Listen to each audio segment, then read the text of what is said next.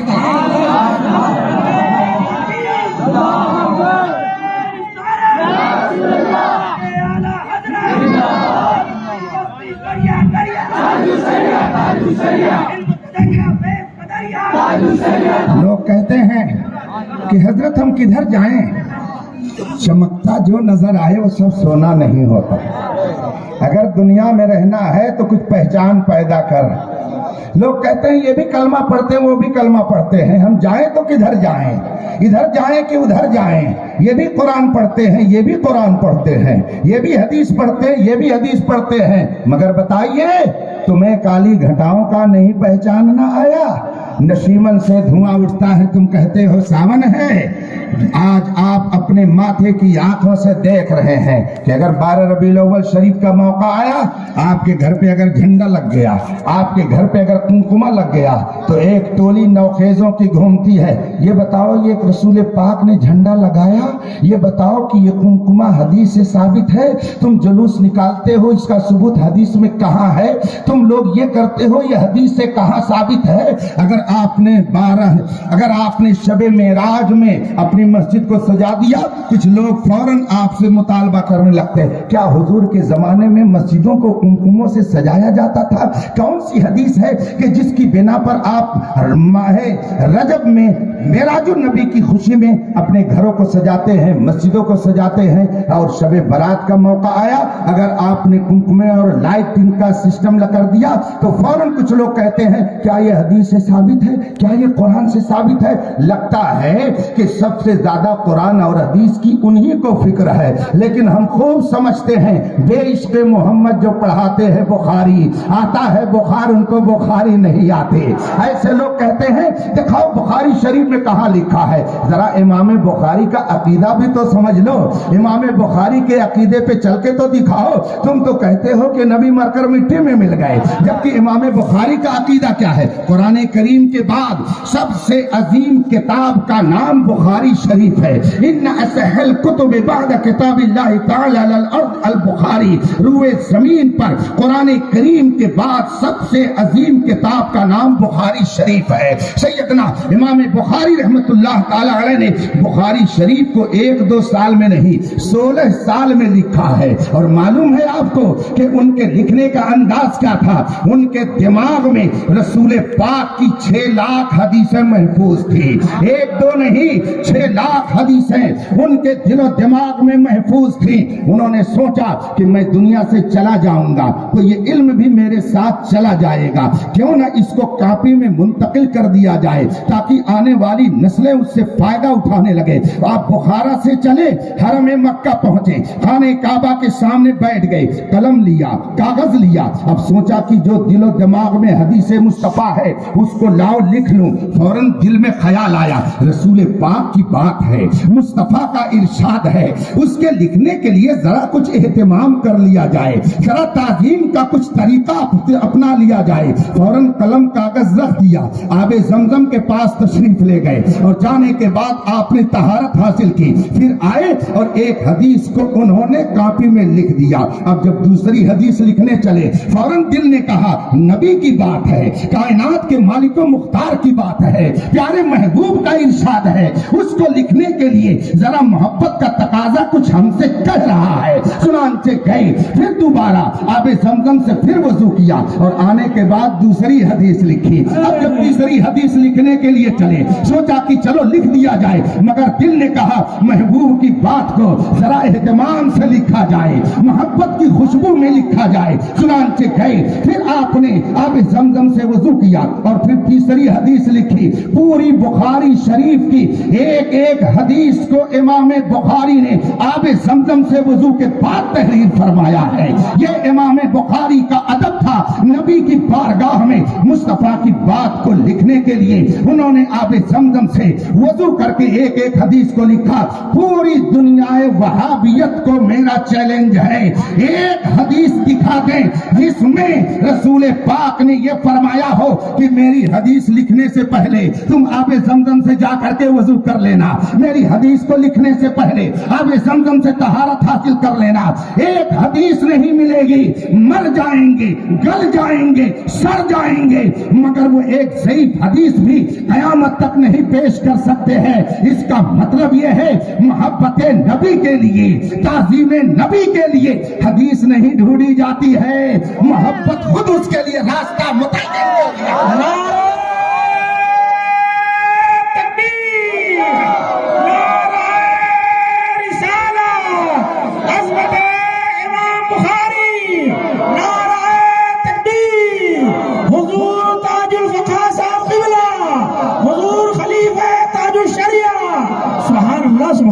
دیکھیے, آپ لوگوں کے بتانے کے مطابق 12 بج گیا ہے, ٹائم ہو گیا ہے.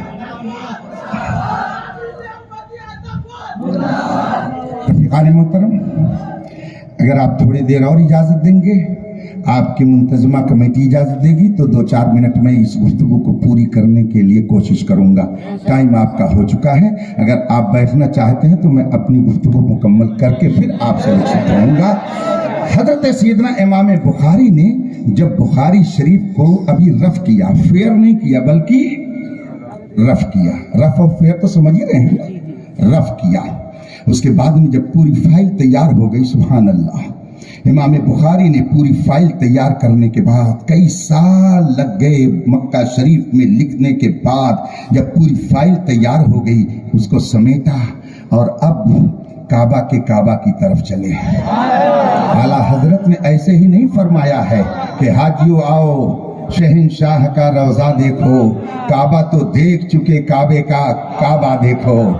حضرت سیدنا امام بخاری نے بخاری شریف کو اکٹھا کیا, پوری فائل اکٹھا کی, قلم کاغذ دوات بنڈل بنایا اور پھر اب مکہ شریف سے گنبد خضرا کی بارگاہ میں حاضری دینے کے لیے چلے. لوگ کہتے ہیں مزار پہ جانا شرک ہے, یہ بتا امام بخاری مکہ سے مزار پہ مصطفیٰ پہ جا رہے ہیں, بتا امام بخاری شرک کر رہے تھے کہ کفر کر رہے تھے؟ ارے ظالم, اگر امام بخاری مشرک ہو سکتے ہیں تو بلا شبہ تو تو مشرک نہیں، تیری نسل مشرک ہو سکتی ہے۔ مگر امام بخاری نے یہ شرک نہیں کیا، بلکہ انہوں نے بتا دیا کہ مصطفیٰ کے روضے پر جانا یہ شرک نہیں ہے بلکہ ایمان کی تکمیل کا ذریعہ ہے۔ امام بخاری پوری فائل لے کر مکہ مکرمہ سے مدینہ منورہ پہنچتے ہیں۔ ایک روایت میں ہے کہ مواجہہ شریف میں سامنے کی طرف، ایک روایت میں ہے کہ ریاض الجنہ میں بیٹھ کر کے پوری فائل لے کر کے بیٹھ گئے۔ سبحان اللہ سبحان اللہ۔ اور اس کے بعد میں ورق کھول کھول کر کے سوچا کہ اب یہاں پر فیئر کر لیا جائے، وہاں پہ رف کیا اور یہاں اب فیئر کرنے کی باری آئی۔ تو جب ایک حدیث کو وہ فیئر کرنا چاہتے، عقیدہ ذرا دیکھیے، روضے رسول کی طرف متوجہ ہوتے اور وہ حدیث پڑھتے اور پڑھنے کے بعد عرض کرتے یا رسول اللہ میں نے یہ حدیث لکھ لی ہے، کیا آپ نے یہ فرمایا ہے؟ روضے رسول کی طرف متوجہ ہو کر کے امام بخاری کہتے کیا آپ نے یہ فرمایا ہے؟ اور اتنا کہہ کر کے سر جھکا لیتے۔ وہ جانتے تھے کہ لب واہ ہیں، آنکھیں بند ہیں، پھیلی ہے جھولیاں، کتنے مزے کی بھیک تیرے پاک در کی ہے۔ وہ جانتے تھے کہ واللہ وہ سن لیں گے، فریاد کو پہنچیں گے، اتنا بھی تو ہو کوئی جو آہ کرے دل سے۔ امام بخاری ایک حدیث پڑھنے کے بعد سر جھکا لیتے، مراقبے میں چلے جاتے اور اس کے بعد پھر انتظار کرتے رہتے کہ ادھر سے جواب کیا آتا ہے، محبوب کی طرف سے جواب کیا آتا ہے۔ اٹھاؤ حضرت سیدنا شیخ عبدالحق محدث دہلوی کی کتاب اشعۃ اللمعات، جن کی بدولت ہندوستان میں علم حدیث پھیلا ہے۔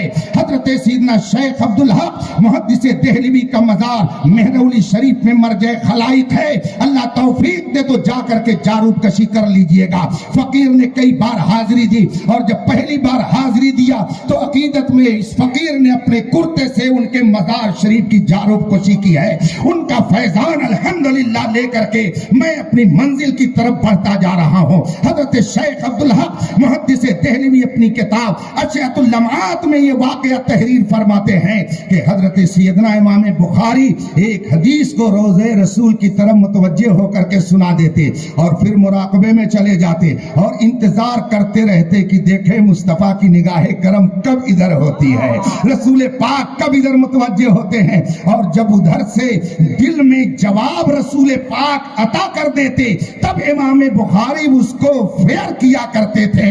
یہی عقیدہ تو بریلی کے امام احمد رضا نے دیا ہے، تو زندہ ہے واللہ، تو زندہ ہے واللہ، میری چشم عالم سے چھپ جانے والا۔ آپ سے سوال کرتے ہیں یہ کمکمہ لگایا یہ حدیث سے کہاں ثابت ہے؟ اب میں آپ سے عرض کروں گا کہ اگر کوئی آپ سے پوچھے تو آپ اب ان سے پوچھئے گا، ہم نے سنا ہے کہ عرب شریف میں تمہاری نجدی حکومت نے سنیما گھر کھول دیا ہے، ذرا یہ تو بتاؤ کہ وہ بخاری شریف کی کس حدیث میں لکھا ہوا ہے۔ اب اگر کوئی نجدی آپ سے کچھ کہے تو آپ اس سے پوچھئے گا کہ ہم نے سنا ہے کہ اس مقدس سرزمین پر تمہاری حکومت نے عیاشی کا اڈا شراب خانہ کھول دیا ہے، ذرا وہ حدیث تو ہم کو بتا دو جس میں رسول پاک نے فرمایا ہو کہ ہاں تم عرب میں عیاشی کا اڈا شراب خانہ کھول دینا۔ جب تم سے کوئی نجدی کوئی گفتگو کرے تو آپ اس سے کہنا ہم نے سنا ہے کہ عرب میں تمہاری نجدی حکومت نے جوا خانہ کھول دیا ہے اور وہاں تمہارے بڑے بڑے شیوخ جا کر کے عیاشی کرتے ہیں، ذرا وہ حدیث تو بتا دو جس میں رسول پاک نے فرمایا ہو کہ جوا خانہ کھولنا اس جگہ تمہارے لیے درست ہو جائے گا۔ 14ویں صدی اور 15ویں صدی میں دن میں اگر تارے نظر نہ آ جائیں تو اسی دن سے اختر حسین کا نام لینا چھوڑ دیجئے گا۔ یہ وہ جماعت ہے، یہ وہ قوم ہے، یہ وہ لوگ ہیں، یہ وہ گروہ ہے جنہوں نے پوری دنیا سنیت ہی نہیں بلکہ پوری دنیا اسلام کو بدنام کر کے رکھ دیا ہے۔ ایسے پرفتن ماحول میں اگر آپ چاہتے ہیں کہ سچوں کے ساتھ رہیں تو میں کہتا ہوں کہ جب ایک طرف کہنے والا کہہ رہا ہے نبی کچھ نہیں دے سکتے تو بریلی سے آواز آتی ہے کون دیتا ہے؟ دینے کو منہ چاہیے، دینے والا ہے سچا ہمارا نبی۔ تو اب سمجھ جائیے